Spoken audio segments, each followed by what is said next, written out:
So today we're talking about materials, the next level. That's quite a good marketing term. I like those guys. We're very much at the next level of materials, but I don't think there's a level that's going to stop. The materials and material science is a never-ending process. It's mostly because of the combinations that we can put together to get all these materials to get the solutions that we want as podiatrists. So my little task today with everyone out there is to have a review of the material properties and more of a selection of the thought process that we use as clinicians to go through and what to choose when and what. That's definitely not going to tell you what to do. That's more about reviewing what's popular out there, and then when we can go through and think about what we want to do. Yeah, some of the materials are better than others than that, but it definitely, each person has their own approach, and I really promote that, and that's what's the best. So I guess without further ado, we'll get on. What's that, 5 past, so we can get in there. So again, a little bit about me, Stuart Roeszler, trained in Australia, been doing this for quite a while now. I've been embedded with labs for quite a while as well before this. And my background is definitely as a clinical podiatrist. Have worked in, well, both public and private settings, everything else. And then I'm very heavily into the design process of, well, orthotics, but using and looking at them as a tool of what we use to get a thing called orthotic therapy going, not just orthoses, but the whole therapy process. And this is only one small part of it. So my colleagues and everyone around says this is quite a dry subject. I do agree. I would confess that I love it. I think it's really quite technical. Some of the things that you can do and see can bore the absolute ears off of everyone that listens to it. But the scientific process that people go through to have a look at what the material has done, I find quite intriguing. And again, this is very essential for us to know as practitioners, and it's essentially why we, as practitioners, can differentiate ourselves from most other profession if we know this type of stuff. So I think it's highly valuable, and it's never ending. So there's never one answer. I won't know everything about everything. There's material scientists out there that know everything about one specific plastic. So I approach it from a clinician sense going forwards, and how do we use it. Okay, let's have a look what we've got here. So today's journey, we're going to go on a quick review of the surroundings, what we've talked about in the past, the process involved in how we review and look at that. It generally follows on from the webinar done previously on orthotic materials by my esteemed colleague, Hailey Meckler. She's very good at posing the questions and looking at in relation to where we use it, how we decide on it. I'm going to look at a few more of the technical things. We then classify these by use, so lots of different materials, so many that we try and put them into buckets that they tend to fit in, but you'll notice that a lot of them don't fit into particular holes or slots. They can be used for many different things, and that's why a lot of people find them quite hard to use, but do what you think fit. Then we go through compositions and how they're used in orthotics, some considerations to use when you're selecting them, and the final conclusions that we get to. Again, I've probably already said this, it's not an exhaustive list of the materials available. Okay, it's a zenith to the top of the world, as it were. We can start here, but literally you can go to umpteen things, and what happens in industry is you've got one thing that does a certain thing for what you think, and then there might be 10 other options. They might also be just as valid to use them, but it's what you're comfortable using with and what you know will work. And again, we all get sold these materials on what they can do, but it's when we test it for that particular patient profile that we really work out what works for us. Plastic man. So a little bit more about me. I'm an absolute, well, you could probably say Star Wars nerd, but I'm also quite a good comic nerd. And when I think about plastics, I remember I'm more of a Hulk man, I guess, when I was a kid. But I remembered seeing these comic strips by DC. I think this one's the Justice League presents Plastic Man. So it's a good analogy to show that this guy can absolutely be anything he wants in the world, and that's the same thing with plastics. It's just the combinations and the mixes that we put in. So you've got here the power of ultimate variation. And you can do that with your orthotics. And some things are more expensive than others, so we don't do them, but they would be fantastic if we could. And you can do what you want with them. Okay, just another review again of this is, I'm not going to tell you when to use these materials. I want you to put it into your clinical process. And I put the clinical process into a diamond of information. So you're collecting information, subjective, objective, all of those different things that we do in clinics, we've been trained to do. We evaluate that information, so get a really broad spectrum of what's going on. We look at it, evaluate it, we consider which is the one we want to work with, the one that's applicable for the use that we do. We then apply, okay, so we start to come into a much more narrow field then. We apply it to specific diagnoses that we've got. And then, of course, the most important is review. Okay, what have we done? Did it work? Are we going to do it again into the future? For that patient, of course. Okay, when we choose terminology, again, this is a bit of a review of what we talked about before, but there's essentially choosing technology, in this case, materials. We've got to acknowledge our historical bias of choices. Okay, what have we done previously and what do we do again? Well, that works, we'll go with it. But of course, sometimes there's something that pops up under our nose and we say, oh, that's interesting, I'll try it out. And it may be better or worse than what we've used, but that's generally the process that we go through. And that's the exciting part of, well, the material science world of it. Is change required? Okay, tongue in cheek, sometimes we get information given to us and it, we're promised the world, but actually does it do what we think it does? And there's probably prime examples that we've all had in clinic where we think, I thought it was going to do that, but okay. So again, use your own clinical judgment to what works for you. For me, the most important thing that we do out there is to monitor and measure the interventions that we do. Okay, how do we measure those? That's a pretty hot topic at the moment, and no far less than when you become to material science. If we're going to do these things and we think a material has good shear properties, how do we test it? And how's the research around it being based? And we'll talk a bit more about that in time, but the research has not got a lot of depth in it, and they use different variables to measure that across cases, so it becomes very complicated. But for us, how do we measure it, and do we have the time to use those tools to measure it, and do we have the consistency to do that? So it all comes back into everything else that we do. We're trying to measure an outcome and what works. If that works, we can see a pattern. And that's how we choose technology in this case. And then Williams across there, they've come up with these, but the development of a practice focused process. Okay, so they've identified that this is what's needed for us as clinicians. And what clinicians have said is we choose technology because we want a practice focus. Okay, which just means that we want solutions for our practice that we can use. All right, not ones that are too hard to develop or understand. All right, and so that then comes back into why we choose certain materials over another. It's because we understand them. And of course, around that, what are the developments? There's new developments all the time. I know everyone's kind of looking actively at 3D printing, all of those types of things. We're very involved with it. But again, it depends on what's good for you and what works.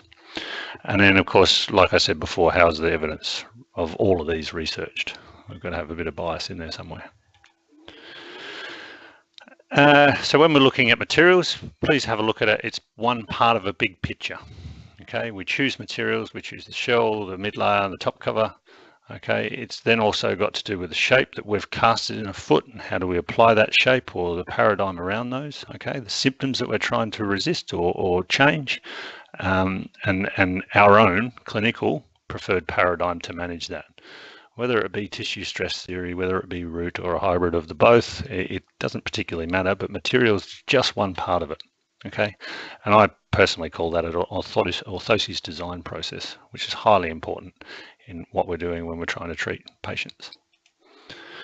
All right, again, a review of forces. You've got external forces and internal forces, okay? External forces working on the body, internal forces working within the body. Okay, so shear forces and stuff like that. Something causes them, and then the effect of those within the tissue of the body. So shear, compressive, frictional, torsional, tensional, I mean, we can all read them down. There's loads more, okay? Again, just a quick review. These are the types of things that we're looking at when we're looking at materials. How do they deal with these types of forces? And do we find the solution that works for our patient at that time? And can we manage that? Again, so another interesting thing is we all talk about pressure, but pressure is one of these things that it doesn't have a direction. It's more about the surface area, okay? So it's a force normally has a vector unit, but pressure is a component of forces, I guess, but it's an area specific thing, and it generally is always measured perpendicular to the surface. So when we look at specifics of what an orthotic or a material will do, some deal with pressure in a different way than others, and that's because when they've been tested either with pressure in mind or without it. Okay, well, welcome to the world of material science. Again, stress versus strain. You've got an internal resistance to load, okay, which is stress, versus an internal deformation of those tissues, strain. Okay, that's how we've done it. And then stiffness is a relationship of the measure between stress and strain, or in other words, the gradient of the line. Okay, who's asleep, who's awake? This is quite complicated stuff. Again, that's why we get paid the big bucks. But it's also really important to know when we're referring to these types of things, when we're looking at the materials that we want to choose. And of course, like I said, there's many more. There's elastic limit, creep, stress rate, loads. We could keep going. Lots of information out there on the intra-mega web. You can go into it at any depth that you require, but again, in the content of this, I'm more than happy to talk to anyone on the phone about it ad infinitum. But in regards to what we're looking at today, I don't think we've got time. Okay. So let's have a look at materials. This is just a review from something that Heidi presented in her orthotics webinar a few months ago. And this was a review in the US, I believe, from what podiatrists typically use in their clinic. And then, you know, what I kind of had a look down the list, there's a lot of brand names there. It does create a lot of confusion when we're using it. And if we go back to what Williams had all said about what do we want in the clinics, we want a bit of clarity and something to use. So it's trying to digest this information and get it into a usable method.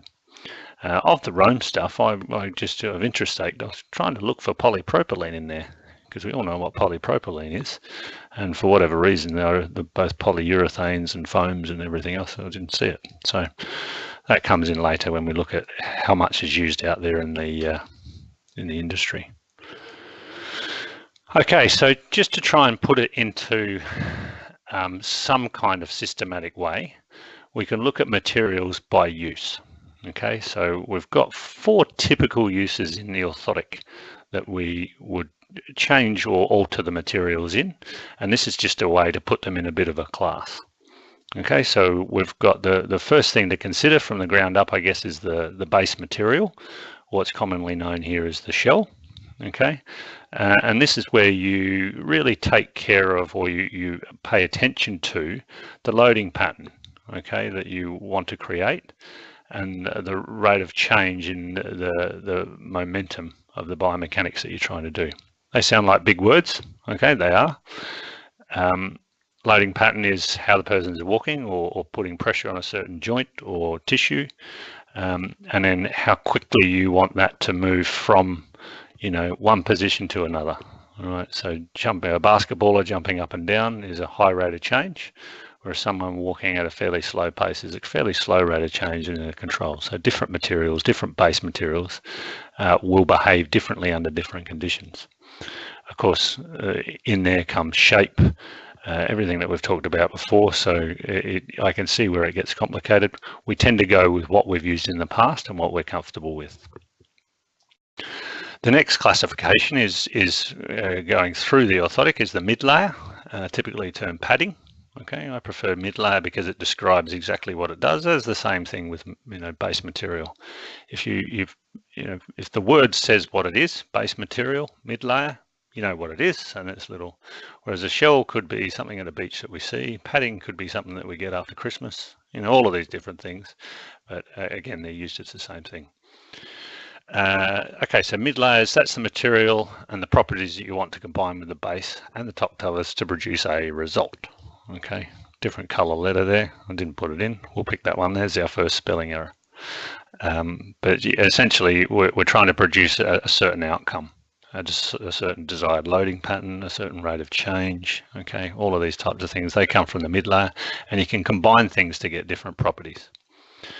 So the top cover then comes into the interaction point of our patients. Essentially, how do they interact with the device that we're creating? You can change those profiles quite largely. Some can have low shear forces, some can have high, some can be sticky, some can be water resistant, some can't, some can wick water away, all of those types of things. Essentially, you combine anything, which is the beauty of a customized device.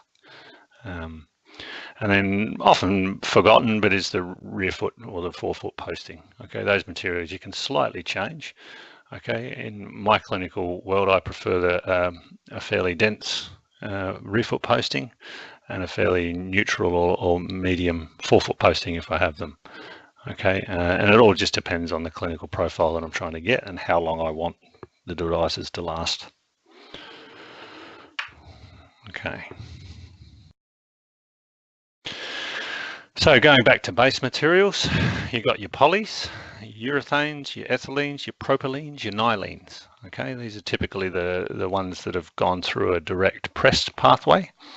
And they're kind of thermoplastic. We'll talk about all this in a minute, but this is the base materials that we typically see. Of course, there is more and more out there that quite extension, but it's just the popular ones that are coming through the labs at the time. Ethylene vinyl acetate, good old friend, EVA. Okay, quite common. That's a different type of device. Okay, it's not a direct pressed, it's a direct milled. Okay, typically, sorry, I apologize, this is direct pressed. It's what we'll talk about later, but a different style of device. You've got a shank dependent and a shank interdependent. Carbon and Teprel. Okay, so carbon, again, quite high on the list actually of solutions that are. It's probably because it doesn't change much over time. Okay, you can get a profile with a carbon shell, and in several years' time, it hasn't moved too much, hasn't changed too much outside of a spectacular break. And then Teprel, that's a unique product. It's a combination between your polys and a rubber, essentially. Mid layers, or the padding again, typically what we see is a polyurethane, okay, a PPT, which is a blown rubber. The process that they go through is to inject air into the polyurethane at a molten stage, and then it creates a foam or a rubber, and then we get those at different densities. Leathers, okay, regenerated nowadays, the most popular. We're not keen on producing animals for those, but they're very high quality and can machine well. Again, natural fibers, so cork as a mid layer. Again, all for padding and different properties that you want to see. And then occasionally we see gel used as a mid layer for heel cutouts in the base, and that's trying to extend that range of impact. All right, we're going to race through these because as you can see, there's a lot. We've got what I call them the 2-for-1s. You've got most of these can be used for either top cover and or padding in themselves. So sometimes you get that shell material and you're like, right, I'll just put this on there. Typical one that I'll see is an EVA.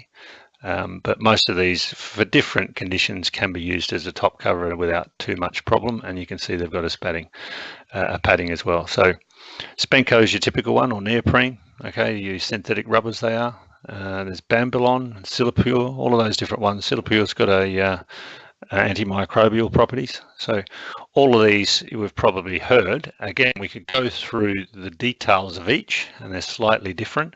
But what I'm going to do today is try and give you an idea of what to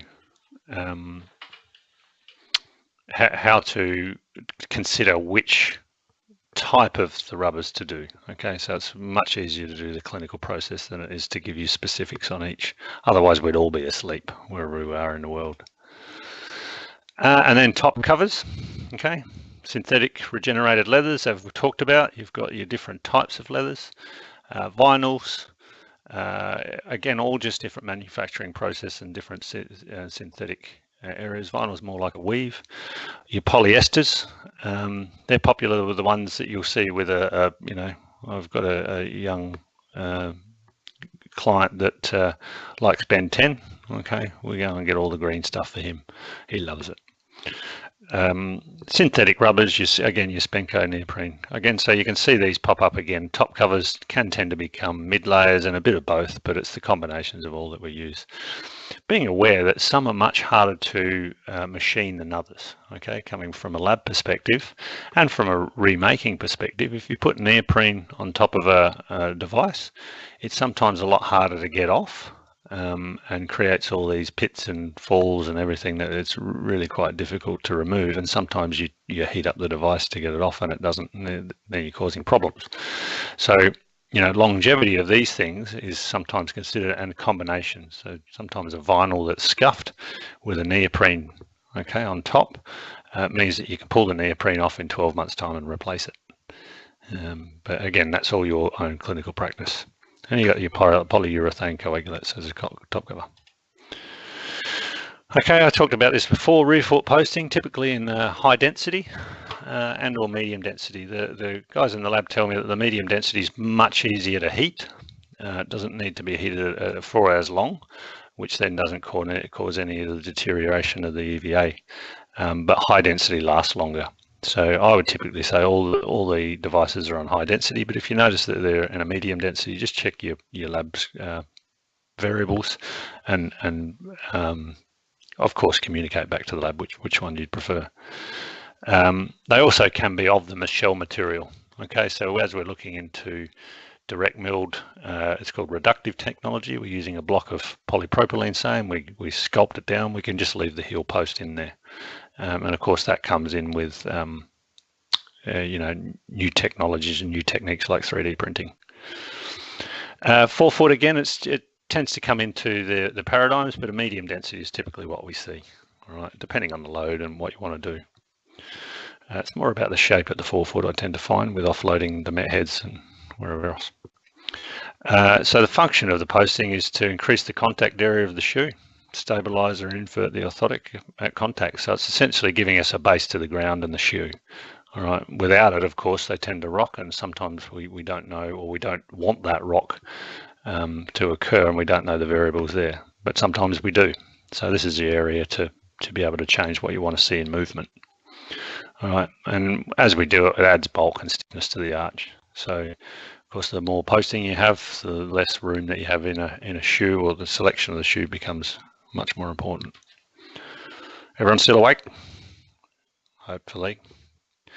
All right, and then we've got them, just a quick idea, same thing again, and I've used brand names here just to make it a bit easier, but this is just a bit of a chart that I put together just to show you that we've got polyethylene foams, we've got polyurethane foams, we've got EVAs, we've got synthetic, again, this list could be endless, but these are just some that I've pulled off anywhere, and you can see a polyethylene foam. You've got plastozote, multiform, uazote, tepiform. Plus, okay, essentially they do the same thing. Of course, they're going to be specifically different, but most of them will do a similar job to what you're thinking of, and play around with them. You might find that you prefer to use one as opposed to other for your particular techniques, and we're happy with that. Okay, so we got through, hopefully that's a bit clear on the classifications, but again, it's a very complicated subject to try and put into one box. Just remembering Plastic Man, okay, you've got the ultimate power of variation in your, when you make orthotics. He works a lot here. So again, the composition of materials, and this is base and top covers. So you've got your plastics, and I just need to review with everyone what a plastic is.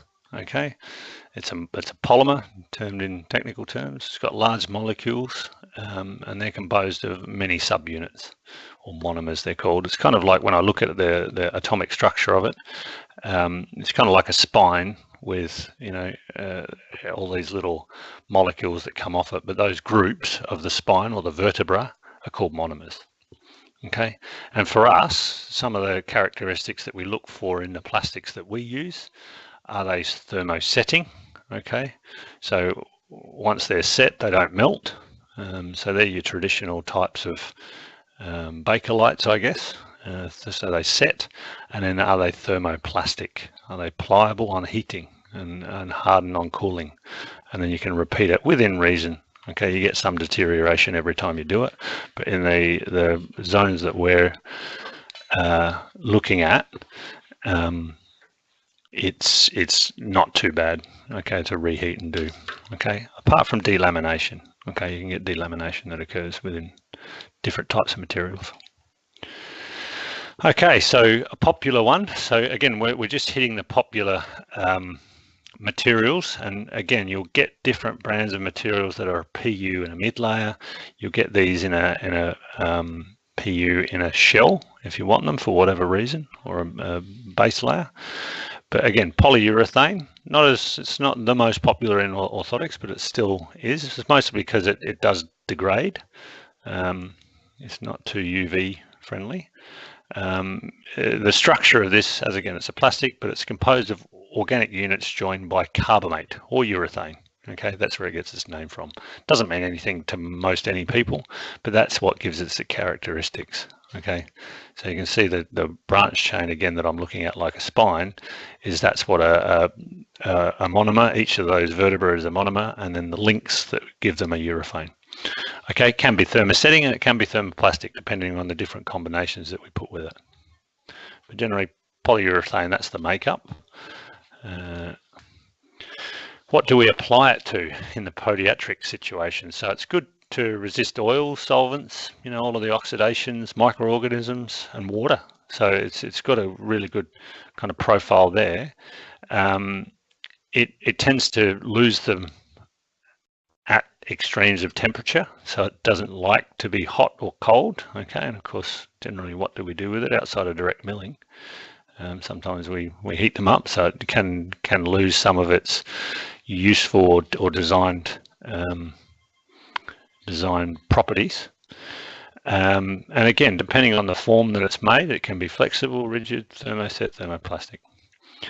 The information I got from this one, so if we look, it's point in footwear. So this is in footwear, not just orthotics, but in footwear. Okay, high density polyurethane is only 0.7% of the global use of urethane. So polyurethane, so it's used in many other things outside of what we do, and for what we apply it to, I wouldn't say it's too handy, but just because of the profile, it doesn't last too long. We use it as a foam elastomer, okay, used in mid layers mostly, okay, memory foams, all of that type of stuff. And again, like I said before, it's usually sensitive and doesn't have too strong molecule bonding, so it can tend to kind of go to dust after a while. So those old cars in Australia, I don't know if anyone's been out there. If you remember an old car, you used to sit in the sun for hours. You get a little hole in the leather, there'd be PU underneath, and then the rest of the car would be filled with polyurethane after a couple of years. Our childhood, that's good. Seatbelts and all. Polypropylene, okay, probably the most popular used in, of the polys, that's for sure, in podiatry, in orthoses. Again, the organic units, this time linked by propene or polylene. and then it's just a slightly different process that they make it called chain polymerization, but we won't get into that too much. Of interest, its structure is slightly crystallized, so it tends to be a little bit more brittle. Okay, when so when we're thinking of working with it, it's quite stiff and firm.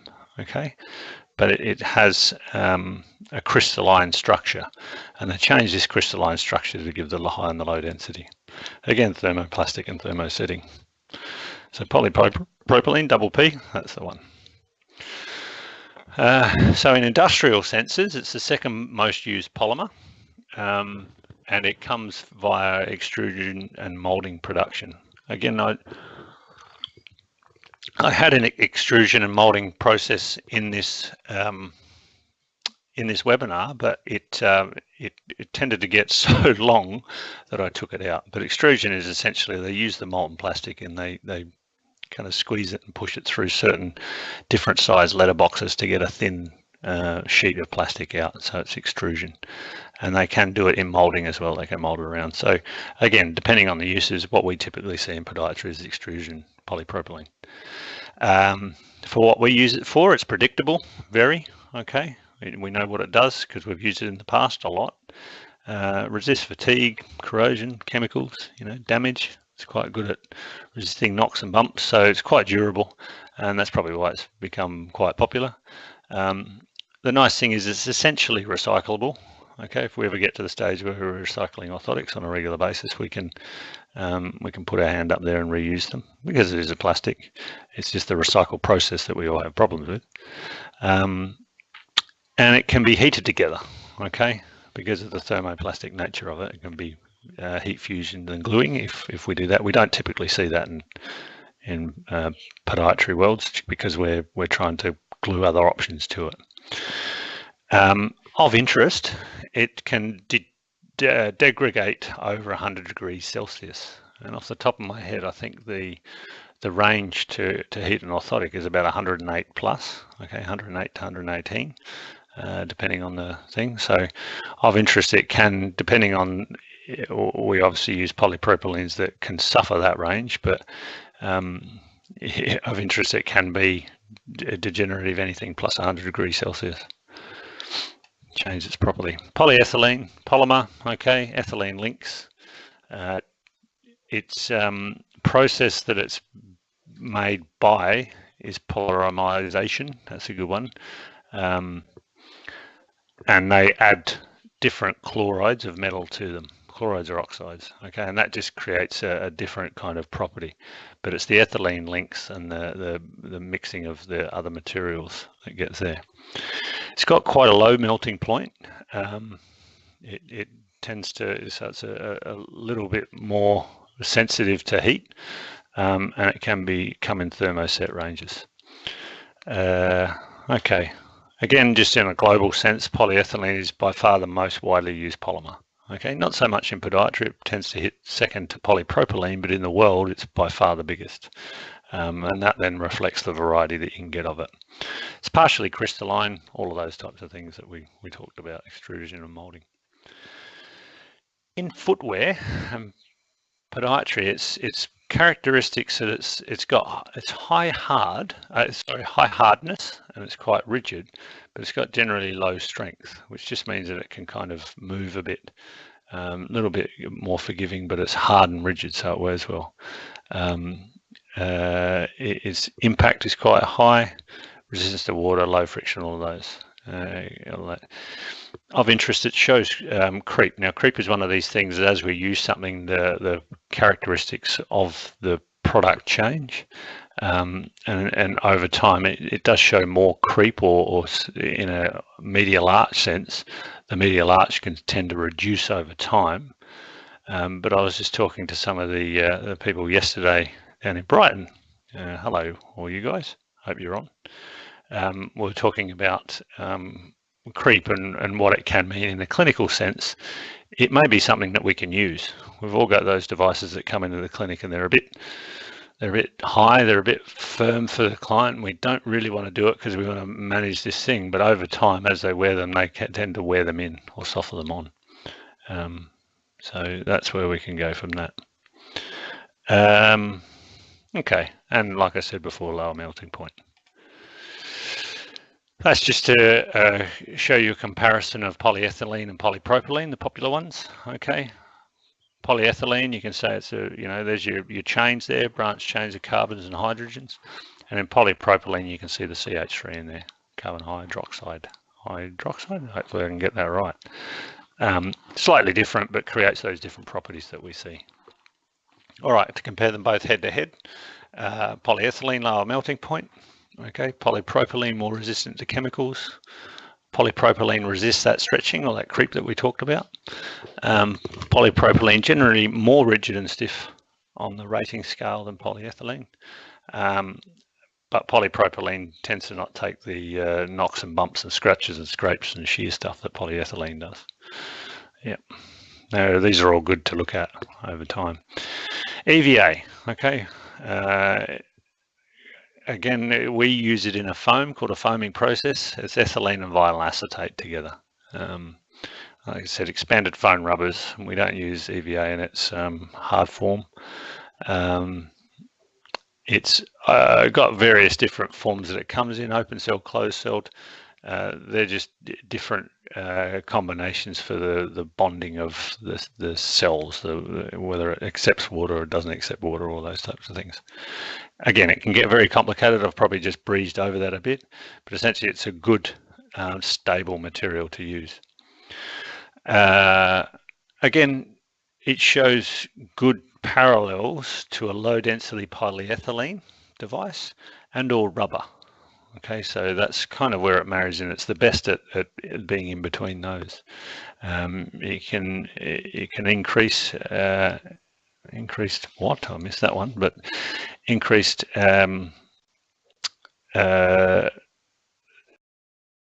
well, density in a word, but essentially surface area spread.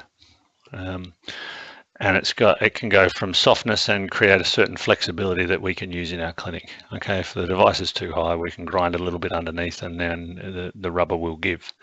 Okay, so we change the force profile, but we can also change the profile of the device.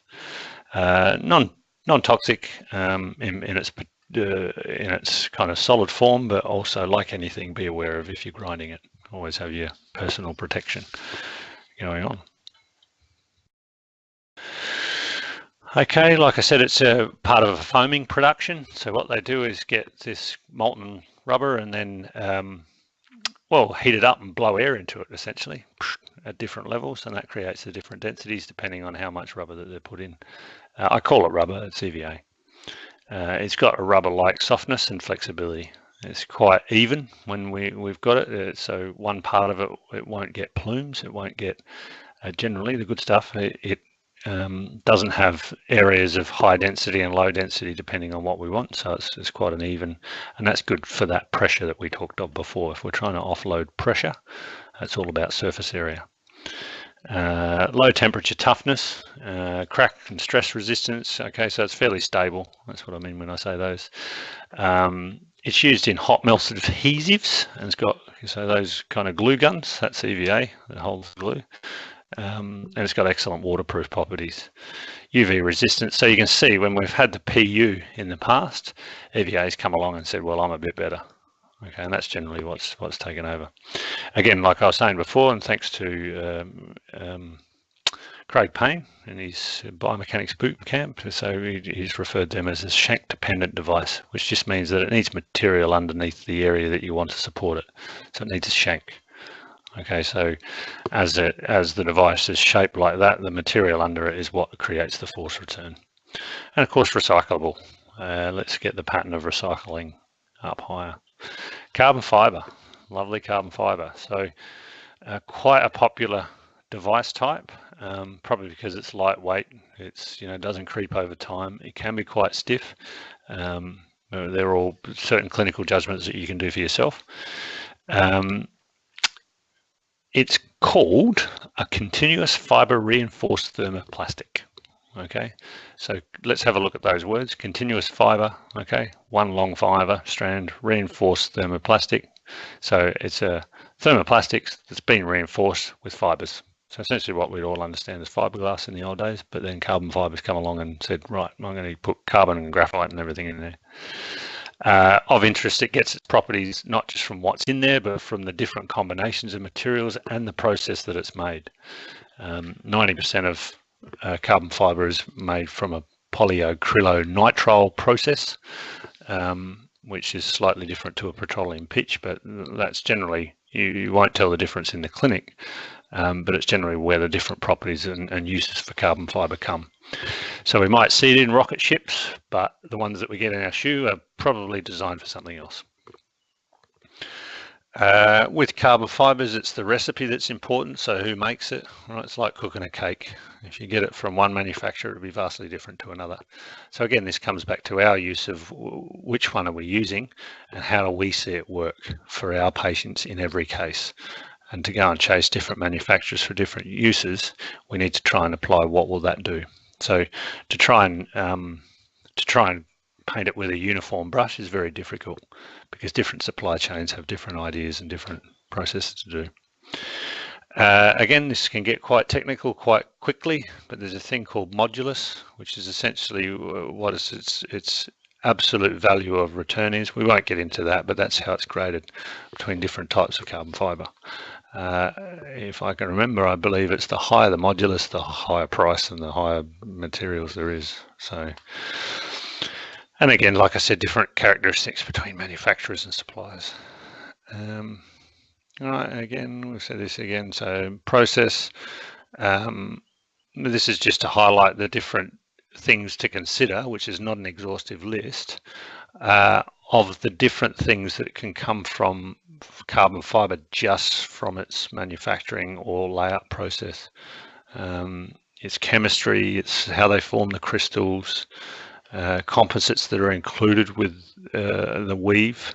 Okay, so when they're going to make the material and they weave it up, they put composites in with that. The pattern of the weave, the angle of each layer against each other's, the numbers of the layer, the resins that they use, you know, the process that they use to lay it up. All of these things can have a big effect on carbon fiber, but in general, we're looking at it for podiatric use. It's essentially highly stiff. It's got high tensile strength, meaning it will resist those kind of quick impact and long impact things. So it will hold together when pulled. Highly chemically resistant and temperature tolerant. Right, so not that we're going to get to the ranges in a shoe, unless you're an Aussie bloke when you leave them in the back of your boot on a sunny day sometimes, but I've had orthotics melt like that. But carbon fiber generally stays stable. Again, what it's sold on, low weight, okay. Whether that it's academic to say what weight does in the foot, but of course it's generally the lower weight. They've seen parallels to say lower injuries. Low thermal expansion when heated. Okay, it goes back to that temperature tolerance. It's thermosetting more than it is thermoplastic. It will adjust, but realistically not the same amount that a polypropylene will.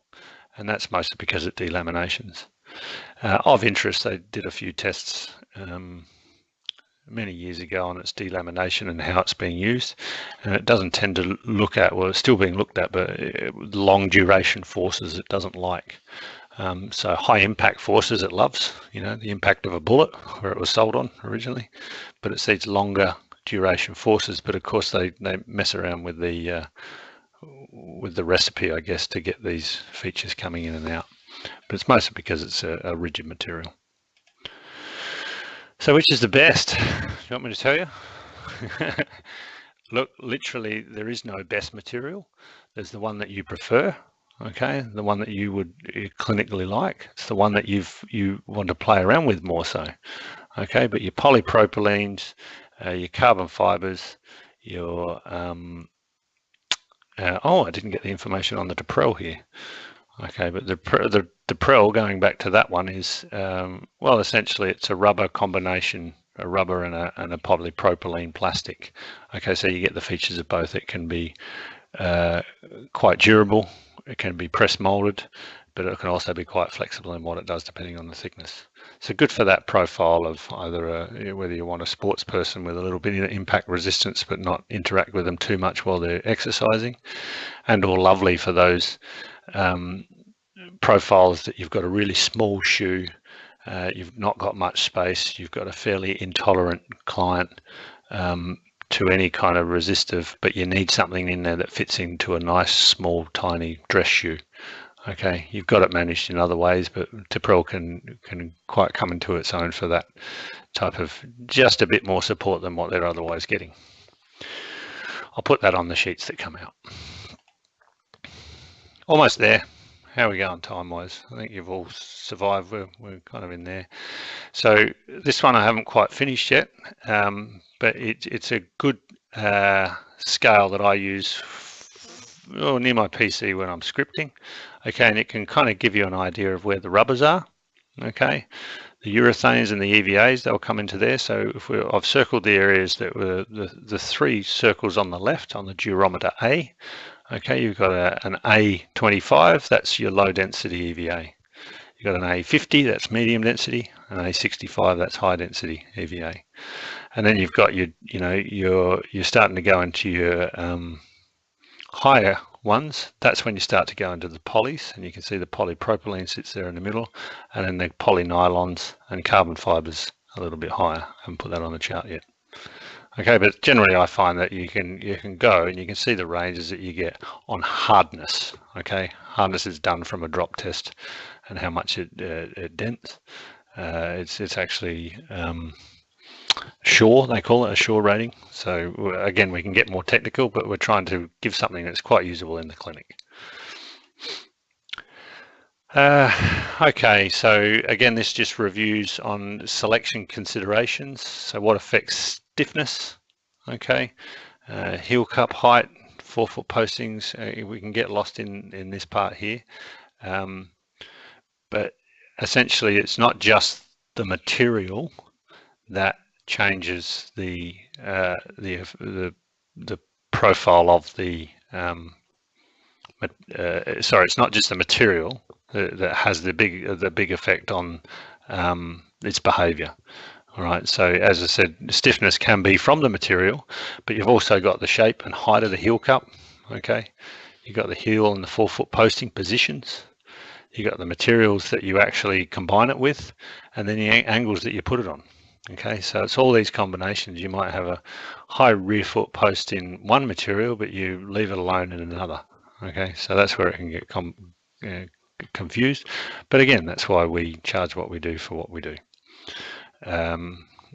To make it even more complicated, materials differ. So to put it all into one basket, we try and, different manufacturers have different approaches, so they can change between them. So that's also got to be a factor. But luckily enough, it's not a huge variation between it in what we do. Okay, again, we're not flying rockets to the moon in this situation, but we are putting devices into a human foot that we need to know what's going on. Yeah, and part of like any bigger business suppliers, that when we receive them, they don't always tell us the changes that they're doing, so we can't tell you. And sometimes that's frustrating because we notice that a slight change has occurred, and then you notice it, and then everyone, what's happened here? And it's fundamental to what we're doing, but the suppliers don't necessarily know what we're using it for. The manufacturing can like the actual, we get the material and what we do with it, either heat it or grind it or do those, that can change the material specifications, and that follows into whether it's direct milled or vacuum formed. Okay, direct milled tends to have more about the pattern of the milling. Okay, they can have a bit of stiffness or not profiles, and vacuum form the temperatures and whether it's been reheated several times, all of those types of things. And again, pour on in your car boot in winter, pour on doesn't tend to deal with the extremes. It's either in winter or a hot summer. Pour on will change, and without knowing it, you can dispense a device and it comes back next week and it's gone to bits, and it's just literally because it's been a cold day in the boot of a car and they haven't worn it yet. Who knows? Okay, but they're those types of things that it can be quite sensitive to. All right, low bonding. Lots of information here. Okay, this is where we again talk about Craig, and we talk about modifications that are supplied that will change the material properties. Here, heat, okay, reheating, shock attenuating materials behave dependently on the weather, okay, so pain, as he's talked about the device structure of being shank interdependent, which is your typical polypropylene carbon, you know, you can put your finger between the foot and the shoe, whereas shank dependent is that's your EVA. We'll just have a look. We'll change that. There's another typo previously. I think I've referred to shank interdependent and dependent as the opposite thing, but I'll change that when we put this profile on. Again, flexibility. Can you tweak it? Importantly, most importantly for us is how we capture the foot.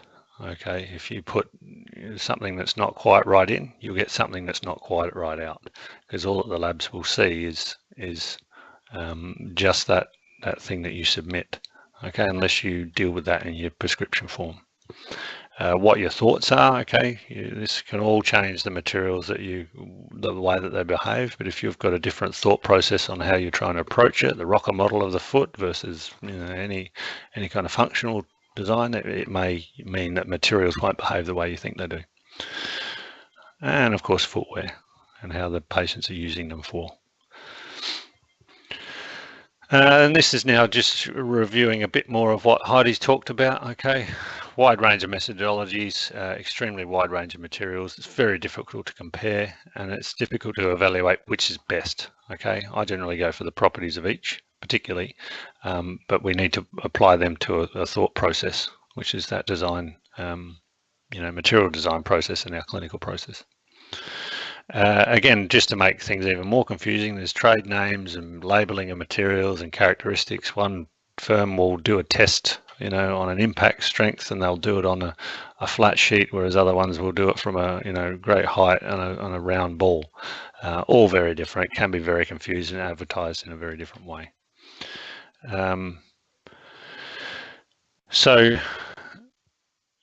This is again touching on what Heidi's talked about and previously is recommendations of the most suited materials for the foot orthotics were completely different on the researchers, depending on the researcher's methodology. So just reinforcing. So Healy and all talked about them.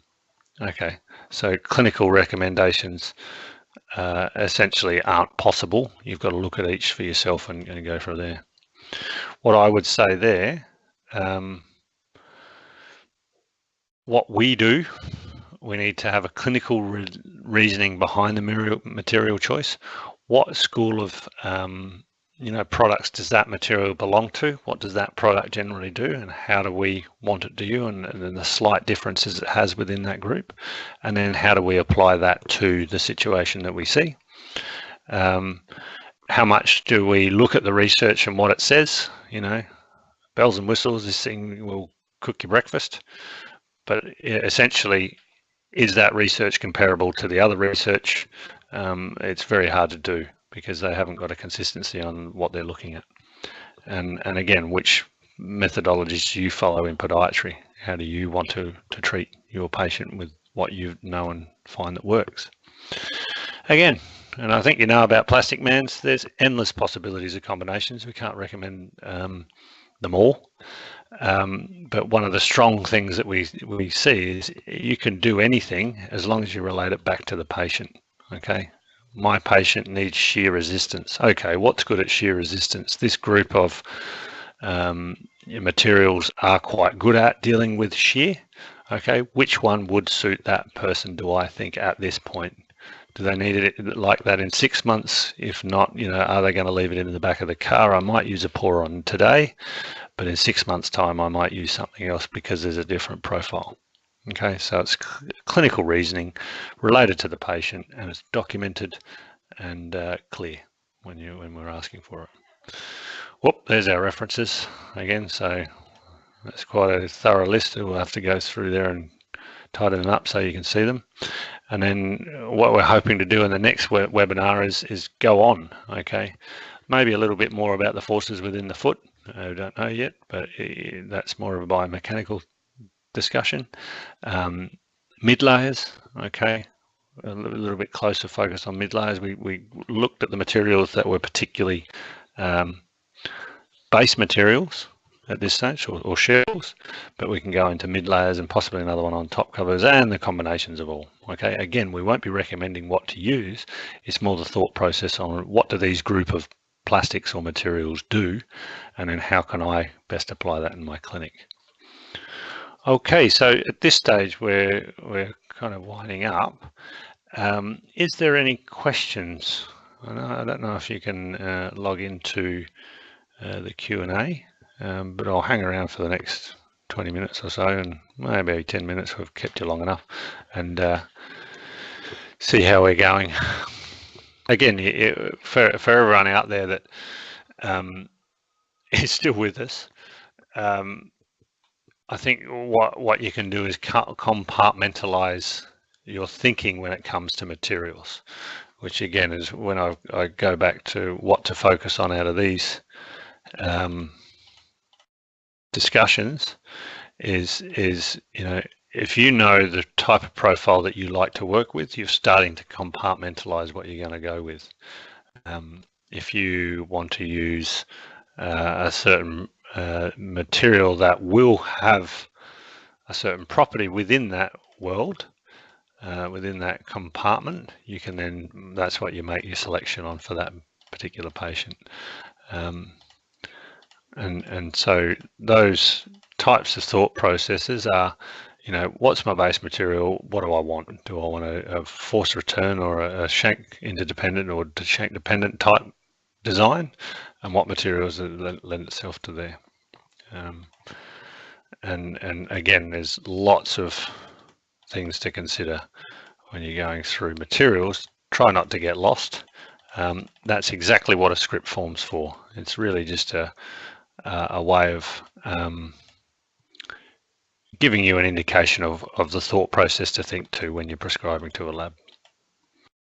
Okay, sorry, I was just looking for a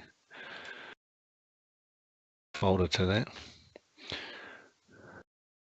Okay, what material do you recommend for a top cover to reduce the shear force for a diabetic patient? Okay, so again, if we go, this is what I was just looking at here, if we go to our slides, again, would I recommend one or another? Depending on the patient, depending on what you want to do. If we go back to polyurethane, we could probably use that, this one here. Okay, so polyurethane would do a good job, all right, but it may not last too long. All right, so how long do we want to use that? I would say the material out there that purports to deal well with shear forces, I'd have a combination of an EVA, shank dependent device profile, okay, as long as it fit into the shoe and I was willing to work with that. I'd probably have the shape that was in an offloading profile, so supporting the appropriate mechanisms at the rear foot to the forefoot in the loading pattern, okay. And then a mid layer possibly that would deal with a lot of shear, okay, if that's the profile that we're getting, which you are. So I would say something like a pour-on Vive purports to do that. Depending on how much room you've got, you'd probably go to the thicker version, so a 3mm. And or, there's a lot of the soft foams, essentially the polyethylene foams that can be used for those. So there's another question there. Oh, same one to go. Yeah, so diabetic patients are one of those ones that I think it comes from a combination of everything. You can use a plastozote, all right? A lot of people use a plastozote that will contour to the foot quite early, and then from there you see how it develops, and then they can recover. Again, it depends on their activity levels and all those types of things. All right, well, if there's no more questions, I'm going to get on and make some devices today. We've got a few in here, thanks to you guys. And I look forward to talking to you next time on any other materials or construction process design, anything like that, either in person or on these webinars.